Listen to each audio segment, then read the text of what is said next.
Welcome, everyone, to a spectacular, momentous, incredible, absolutely fantabulous episode of Thrive Loud with Lou Diamond, connecting you to the most inspiring and amazing people that are thriving each and every day. If you are joining us live on Facebook, YouTube, LinkedIn, I don't know, in my own home and in the guest's home, I guess we're live there too, but you will be joining in and having an amazing conversation because we do something special for the catch-up episodes on Thrive Loud. If you've not heard this before, and that is we bring back an absolutely amazing guest. And that guest is so awesome because she's got so many cool things going on. She also has really good hair. I'm a little jealous about hair, as you can tell. She's the Empowerment Strategist. She has got more podcasts than I can ever list on this show, but I always just know her as like, you know, the Fit to Love podcast, because that was like the easiest one. She is a person who has actually done a reading of mine on this program before years ago, and all of it came true. So it's really cool because she's actually really accurate. I kid you not, but she's absolutely amazing. The Empowerment Strategist, JJ Flizanes. Hi, JJ. Thank you. Hi, Lou. You know, you mentioned I actually have like another show. I'm not going to mention it, but yeah, I know. Well, I have a couple shows, but look what I bought from my show. You have a tiara? It's do. Like, it's like a real crown, really. It really is a real crown. Like I bought it to wear when I do the show. I don't know why it looks so crooked. Okay, there we go. To do the show this new show that I have that's actually for me, and so I'm not even going to tell anybody about it. But it's a podcast that is like a diary for me. And it's very special. It's like for me just to be myself 100% and not care what anyone thinks of me and not please anybody else. And I don't care if I piss anybody else off. Anyway, so when you said I have more podcasts that we could list on the show, I wanted to share my tiara since I haven't gotten to show it to anybody because I don't do it a video. I just do it audio. This is just for me. For me to feel like. I feel absolutely blessed and honored, as should our listeners, that you did don the tiara. I was actually going to say that I think we should like give you the title, just as like Howard Stern calls himself the king of all media. I think you're like the queen of all podcasts. I think that should work. Can we go that with JJ Flizanes? Because she's really I'll take goddess. How's that? Goddess. Oh my God, so much better. I'll take goddess. Certain people will agree with that comment more so than others, but I'm going to get on the bandwagon there. Okay, so JJ, first of all, let's do like the little rewind and catch up. It's been a while since you've been on the show, but our listeners would love to know kind of like what's been your main gig and focus of late, and then we'll deal with all the promo fun stuff thereafter. That sound like a plan? Yeah, I'll even do a really quick catch up. So when last you heard me, I was probably just a personal trainer and podcaster with some life coaching in there, and I use astrology. And what has happened in the last year and a half is that on one of my podcasts, well, she was on several times, a doctor, Dr. Nisha Winters, who wrote The Metabolic Approach to Cancer, was on, and she and I really like leaned into the emotional side of healing and the emotional side of cancer and how the emotions play into disease and healing. And I got so excited because I have been harping on emotions. I try to fit it into every conversation, into everywhere. Like it always comes back to emotional processing. It comes back to how we are in the world and what I think is the most important topic of conversation ever, which is emotions, because the only reason you want what you want is because you think you'll feel better when you have it. And the whole idea of everything we do in life, every single decision you make, every single one of them has an emotional component. It's because you want to feel better, whether it be saving money, having a home, having security, feeling whatever, feeling free. Every decision you make has to do with how you feel. And in my opinion, most people suck greatly at dealing with their feelings, allowing their feelings, understanding their feelings, and processing their feelings. So Dr. Nisha was on, and she has doctors that she trains because she doesn't see patients anymore. And after the book, doctors fled to say, teach me about this metabolic approach to cancer. And so they have a whole curriculum. And in that, as she and I are talking about emotions, I said, okay, well, what are you telling them to do about emotions? Because that's part of it, right? She goes, absolutely. Because in her terrain 10 system, number 10 is mental, emotional, and spiritual. And I'm like, okay, what are you telling them to do? And of course, she's not telling them to do anything because they have 9 other parts of the terrain they have to work on. And these are medical doctors and naturopaths, and they're not dealing with the emotions. But I was like, hello, we need a process. I want to be that. That is what I do.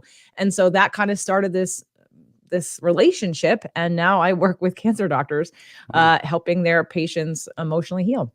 Oh, that's awesome. By the way, I was laughing because when you said most people suck, and then there was like a pause at dealing with emotions, I'm like, did she just say most people suck? No, that wouldn't be good. Right. Dealing with emotions. Yes. No, that's totally the part. Yes. Okay. Right. So that's awesome. And that's wonderful work that you're doing. It also fits in very nicely with obviously your wellness underlying being and who you are as a, not only as I'm looking behind your mind, body, and soul, which is what this is all about. I never know which way to move either. I know. With all that. And I've always loved that swirl, the importance. And that's really where JJ comes together. And coming together is something actually you do a great job of. Actually, what I would love for you to share with the listeners is that you are one of the better people at doing this, at holding workshops, events, sessions together, promoting the heck out of it, doing one of the best jobs I've ever seen. But we'll lead into the one that's coming in. I want to like hold that as a little carrot at the end. But I want to talk about, you've been doing a lot of this stuff, not only in this space, but in different areas as well, from podcasting to helping to market your business, to also to dealing with the issues that you deal with on all your programs. Can you talk to the listeners about that? I think that'll be cool. Are we asking me how or what? Yeah. I mean, like, you're really doing a great job of holding a lot of these great sessions, workshops over the last several years. I've been watching it, and it's phenomenal. You get a lot of attendees, you actually grow your business from it, but you do a really good job of putting together great content. So that's what I wanted to well, again, on the mind, body, soul, whatever. Yeah. And as you can see on my podcast. So I started with Fit to Love, and it was you got it. There you go.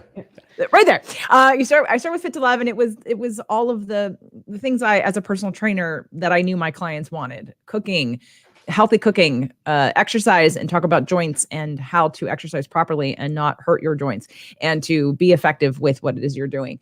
And then the wellness components, everything from detoxification to hormones to, mental and spiritual and emotional health. I did all the things. And so I have a love language of quality time. So I also believe that change happens and healing happens when people come together. And when people go through programs that force them to expand and grow and do things, literally actively do things differently than they did before. Some of it is mental and emotional, meaning understanding a different perspective. And I have so many tools in my toolbox. It's so heavy. I have to have another toolbox soon because I keep getting more. My trainers are like, oh, I'm looking forward to the next level because I even started certification. Yeah. So I have the Empowerment Strategist certification because I can't help all these people, and I need to teach people the tools that I use and to help them coach people in a new way, and in a way that's quick and effective and does make lasting change. So the message is always throughout about empowering people in all areas of life, even business. And I talk about business a little bit on the show. I have a mastermind, but I'm really, they go hand in hand. And I've realized over the years, with working with podcasters and having a podcast mastermind, I don't want to work with people that don't get that it's all connected. Yeah. I see business owners, and what stops them isn't that they don't know the latest, greatest trick. It's their self-esteem. It's their blocks for being able to receive more love, success, joy, and abundance. It's the ability to receive a compliment. It's being able to have better self-care to allow in more. And it's, so to me, in my perfect world, you understand all of it, and you want all of it because you want the best life possible. And when I bring people together, I mean, just that's when change happens. And so I had to, the journey of your own evolution, if you will, me, everybody in business and in life is a constant, stepping one foot in front of the other and saying, this is how I want to be. This is how I want to serve people. And all of it can be very scary until you start doing it. And then you learn along the way, and, hopefully, and you get testimonials. It's like, I would not be here right now had I not started my podcast. We would not be having this conversation. I wouldn't know you had I not started my podcast. But it's finding ways to empower people in all areas of life. So this is why JJ is a master connector, listeners, because she understands and appreciates the value of connection. And she also has used this platform of podcasting across many different programs to speak about it, which now brings me to the weirdest segue I've ever had, because the first question I had when JJ told me what she was up to next, I got confused, because She seems to help people and talk them through their problems, but you've actually are putting together a workshop where we'll call this talk therapy is ineffective. There are actually reasons that in your mind, 3 reasons why talk therapy is ineffective. Can you tell me how this came to be? This amazing program that you're about to do. Yeah. So let's go back to the Dr. Nasha story, and that we talked about, you're empowering your doctors to work with patients in this way. And the emotional piece is one of them. And so she actually had me on to talk to the doctors about the work that I'm doing and how it's different than therapy. And again, for those of you out there that have had a really great therapist and your life has changed because of your therapist, and your life has really changed. I mean, you feel healed. You can be in the same situation and feel differently and act differently. Like, kudos to all of you that are out there. It's, in my opinion, not the norm. I don't hear a lot of positive things. I don't see a lot of positive things. I've known people who've been in therapy for 5-7 years who don't seem any different, except that they may be aware of their issues, but they still have them. They still react the same way. They still feel the same way. They're still stuck in the same patterns. And when I started doing the work that I'm doing, because I'm not a therapist, I'm a coach. And when it was a really, but I've always been afraid to help people for real. I mean, I do it in the way I was doing it, like in personal training. But then when I stepped out into the world with my very first event after I did my podcast called Releasing What Weighs You Down, that was in 2018, January 2018. I kind of claimed, hey, I'm going to claim this. I'm going to claim that I do this. And I started to work my tools with people that would come. And I just would get the results of like, wow, I was in therapy for 5 years. And after one session with you, my whole life has changed. And it just kept happening. And so there's been a pattern. And when there's been a pattern of even learning for me of understanding that certain people resist therapy. So if the model of therapy, and I've been in therapy and I've had multiple therapists and I've worked with them as my clients, as their client.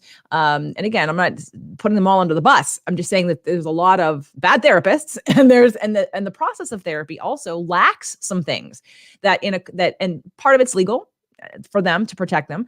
But what I have found for me and many of the people who listen to my show and been to my events and have worked with me as a coach and have done any of the programs, or even just listen to my show, I'll get people listen to my show and say, I've been in therapy for 3 years. I started listening to your show and my life has changed, because I give people tools, and the tools are they're quickly getting them into something, into either a different part of their brain or into a different habit, different mindset, different perspective.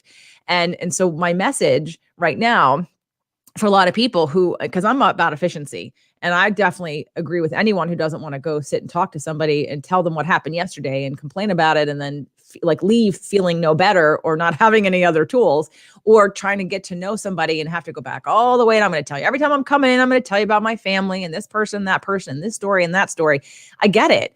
But there's another way. And so I'm just wanting to educate the people who are first, understand that your emotions create your reality and that they block you from getting more joy, love, success, and abundance. And you need an outlet for that. So the workshop is called The 3 Reasons Why Traditional Talk Therapy is Ineffective.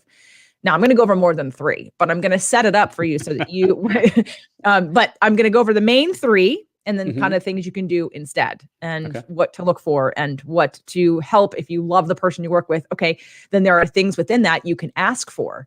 And because some people go in and and I recognize that even in myself. I had somebody that I worked with, and I even went in asking for something specific and we never did it. We did it one time. And I kept telling her every single time that I wanted to do it. And then I write to her, I say, why didn't we do it? And she said, because you came in and talked about what happened yesterday. I said, because you asked me. And I thought, because it's your room, you're the professional, you're supposed to be leading me, but she isn't a leader. Right. And I went, oh. So then the next person I saw, I said, this is what I want to do. And this is what I want to do. And then I got what I wanted. But most people aren't doing that. They're not coming in. They're just coming in and expecting to be led. And if the person is there as a reflector and just listening to you, they're not going to lead you. So, I can help you make therapy better, or, ask your therapist to do things for you or to work on certain things. So it's called 3 Reasons Why Traditional Talk Therapy Isn't Effective. Okay. So, who is the ideal target for this? Who's the person that you are trying to reach out to? We have a lot of listeners. We have a lot of people. And obviously everybody's trying to figure out, if you have anyone who's going through therapy would be somebody that would want to understand this, but is there someone specifically or that you're that your message traditionally has resonated more with, or that you feel might actually be more targeted for this than anyone else? Well, I'm not trying to convince anyone who isn't ready to deal with their emotions to deal with their emotions. I do that on other podcasts. But this is specifically for the person who has the expectation that they should feel better now, whether they're in therapy or not. There are people that just hate the traditional therapy model. So that, of course, would be, but they believe in self-help, or they believe in, reading a book, or even in coaching. And so someone who is either in therapy and not getting the results that they want, someone who did therapy and didn't get the results they want, or someone who has resistance to therapy, but does understand the importance of working on yourself and that you literally are the creator of your own reality. So everything's going to be a reflection of you. And if you want more and better in your life, you got to work on you. Do you think that there's there's the lovely expression, everything in moderation, right?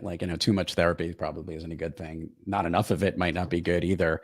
But all the well-balanced, and I think about, whenever I think of you, I do think of the picture and the image behind you, but I also think of the balance that's there.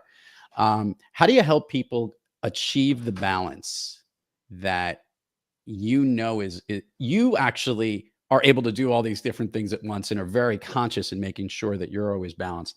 But not everybody has that ability. In a lot of your work and helping people to empower them, is that part of some of the takeaways that you give them, is ways that they can make this part of their discipline on an ongoing basis after the workshops and after the times that they're with you? Yeah. Well, again, it's tools. I mean, I have people who listen to the podcast who I'll get emails from that tell me that their life and they've grown so much since they started listening to the show, and I've never met them and I've never talked with them and they've never bought anything from me. So I help people with tools, and then they take those tools and then they use them. You mentioned an interesting word about discipline, and as a Virgo, that would be very apropos of you, because it's to you, it's the checklist. It always comes back to that. It always comes back to that. My goodness, who knew? Well, but it's a good segue to say not everyone's like you, and not everyone's going to respond the way you're going to want the detailed step 1, step 2, step 3. How do I do it right? That's what you're going to want to know, right? And some people are going to run from that list. They don't want a list. Okay. So it's very personalized. But again, one of those tools, astrology, is definitely one of the tools that I use. I'm not going to teach it in this therapy workshop necessarily, but it is a tool that I use, and it is a tool that I have classes. I have 2 levels of astrology classes people can take to understand. So the empowerment strategy is, how am I different? What are my zones of genius? Who am I in the world? How do I create balance? How am I out of balance? And when you understand and can see the patterns in the picture, you can choose the things that will help you get into balance.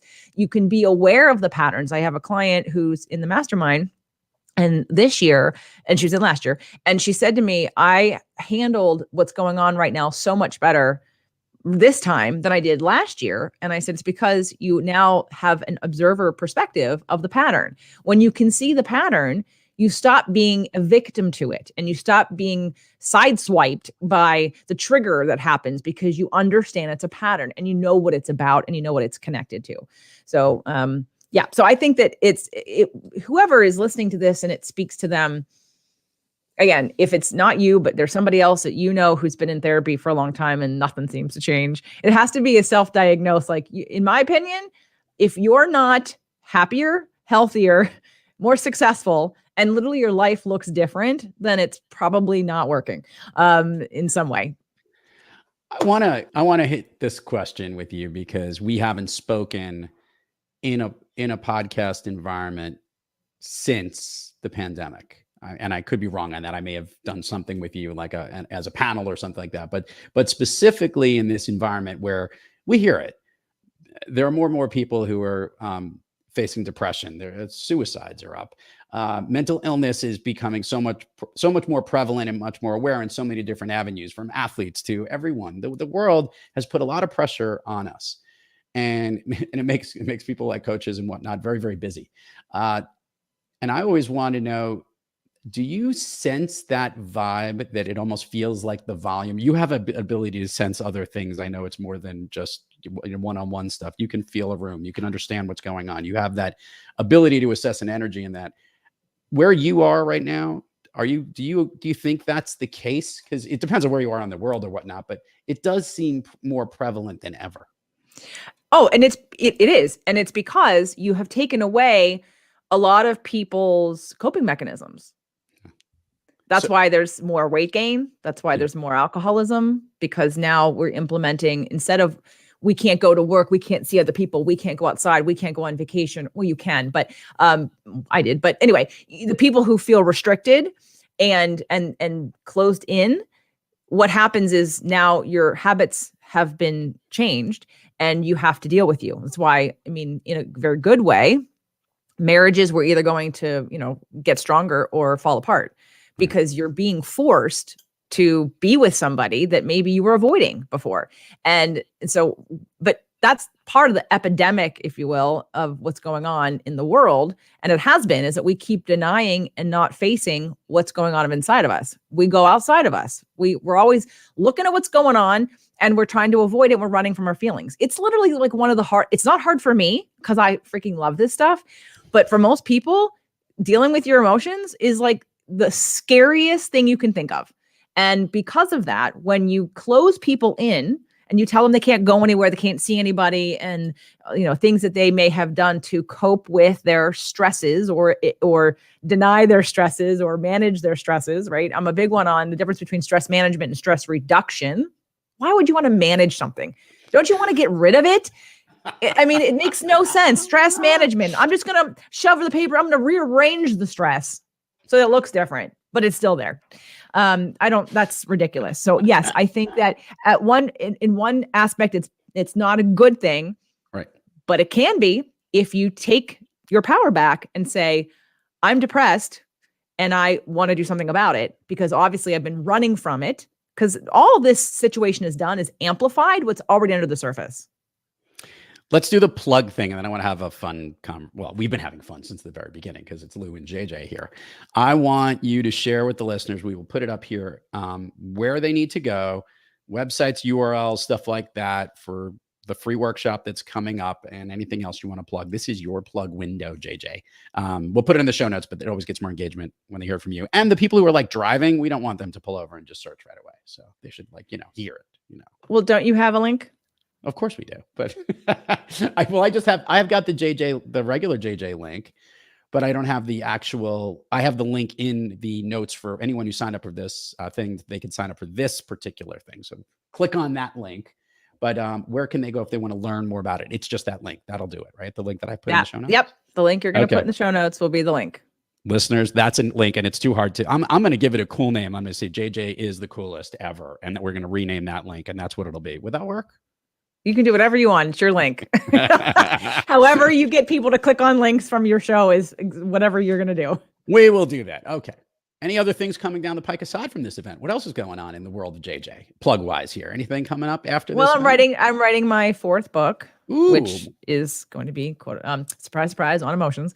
It's literally like my life's work. So this is like all of this, what's going on right now is just sort of my whole entire beingness. It's like, yeah, I was born to do this, and I was born to put this message out into the world and to help people in this way, because I love it, and because I see it mechanically, and I can help people really be different, be happy, every way. It happens all the time. I love empowering people. I love for you to feel good about yourself, and that's all I want. So that's why I'm doing this. So other than that, I mean, we bought a house, so I'd love you to come visit. Yes, listeners need to know that Lou needs to get to California. He needs to get through. I'm going to get Ojai, right? It's Ojai is the name of the town. We got to get to Ojai. Lou and Janet are making a trip to California. We're going to do an Ojai trip. And the same trip, we're going to go to LA to the people who are listening. I need to get there. We're even going to see the people in Palm Springs. We're doing a whole up and down thing. Yes. Nice. So it's on the docket. If I wasn't so gosh darn busy, it would happen faster. But it's on the plan. It's on the plan. All we need is the state of California to loosen up a little bit. Can that happen? Yeah, I know. I hope so. I'm working hard at that. Also for you, Lou, when you get here, it's not that far from LA. So you can, it's only 90 minutes from LA, and you might want to have them come up here. It's much nicer here. Even though depending on where you're going in LA, I was living in LA for 21 years. I think we should just go to a vineyard and drink. What I actually want to do is crash on your wine podcast with you, Michael, and Doug. And oh my God, please. That would be a lot of fun, because you guys would obviously be way more educated than I am. And I just drink everything. I don't know if you remember, years ago, New York City did did a pizza competition with all the pizza places, which now David Portnoy goes around and he takes bites of pizza everywhere, which is pretty brilliant, and it gets a ranking. But in New York City, they did it, and there were all these punk rockers, and these punk rockers actually gave the original ratings, and they were the ones who made like the top pizza places. But my favorite was the guy in the back. He just kept eating all the pizza. They were the one judging it, and he just kept eating and eating and eating. I'd be that on the wine stuff. I'd be the one drinking and drinking and drinking. So, but you'd also be talking and talking and talking too. So I even Maybe. though, yeah, I think so. I think it would be it's a date, and Michael would love it. We would have so much fun. All right, so let's go through some fun things, because we've done speed rounds with you, we've done movies with you, but I want to know where all this goes, because this is going to be pretty cool. Okay, is there a show that you've been watching or like streaming of late? Is there something in the streamosphere? Yeah, we are real full on. I'm all about Gotham right now. Like literally, Doug and I are watching Gotham because we found it on Netflix, and then I'm watching Batwoman at the same time. So it's like I got Gotham going on 2 different shows. Yeah, and that's just fun. I mean, I had him go through the entire Matrix. Oh, and I did see that too. The new all 4 Resurrection. of them. Yes, Resurrection, which was like Disney, but yes.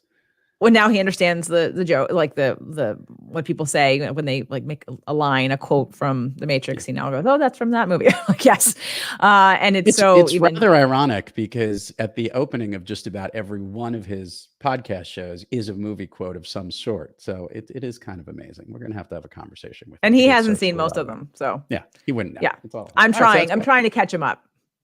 Okay, so I want to ask this, because I know you have real specific eating and dining critique. So I would love to know what your favorite cauliflower-based food is, because I've seen you have cauliflower crusted this, a sandwich, a pizza, that. Is there something within that sphere? Because I've been enjoying some cauliflower crusted pizza. Is there a specific one that you like? I love cauliflower crust. I don't make it because I try to stay away from dairy, and usually the best ones have some Parmesan cheese in it to hold it together. Yeah. And otherwise they're kind of soggy. So I do love a good cauliflower crust, and if you have to have it with dairy, okay, so be it. I really, cauliflower by itself. Well, I use it in soups. Cauliflower rice is probably like I made a stir fry, like what would it be? A fried rice, like an Asian fried rice with cauliflower rice, which was that's really pretty awesome.